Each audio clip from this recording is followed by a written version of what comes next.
C'est la raison pour laquelle l'ancien adorateur dans l'Ancien Testament ne pouvait pas repartir. Il repartait avec la même condamnation qu'il avait à son arrivée. Mais dans le Nouveau Testament, Hébreux nous dit ceci: celui qui rend ce culte, étant une fois purifié, n'a plus aucune conscience du péché. Or, dans l'Ancien Testament, il apportait un agneau, il l'étendait par terre et posait ses mains sur lui, l'adorateur. Le sacrificateur lui tranchait la gorge, il ressentait le sang qui coulait et entendait son bêlement. L'agneau se mourait et il sentait son petit corps se raidir, jusqu'à ce qu'il soit mort. Il savait que cela aurait dû être lui. L'agneau avait pris sa place.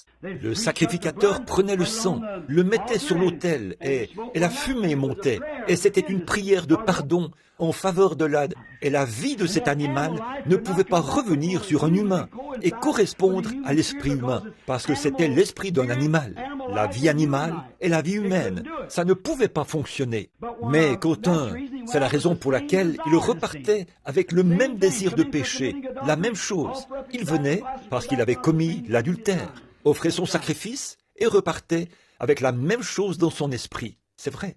Mais ici, quand l'adorateur, ô Église de Dieu, ne manquez pas de saisir ceci.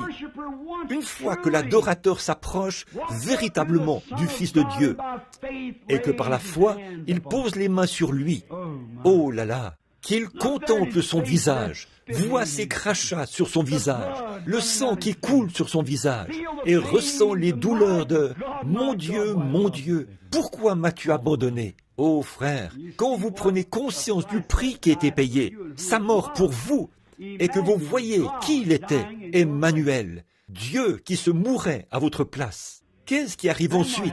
Alors l'adorateur, quand cette cellule de sang était brisée dans le Fils de Dieu, qu'est-ce qui avait créé cette cellule de sang? Qu'est-ce que vous êtes? Vous êtes une petite cellule qui sort de votre Père. La femme n'a pas d'hémoglobine. La femme produit uniquement l'ovule. C'est l'incubateur. Elle doit porter la progéniture. Mais le sang vient du mâle. C'est pour cela que l'enfant prend le nom du père. Mais aussi, la femme qui se marie à un homme prend son nom à cause des enfants. Elle devient l'incubatrice de l'enfant qu'elle portera pour cet homme. Mais comme je l'ai dit, une poule peut pondre un œuf, mais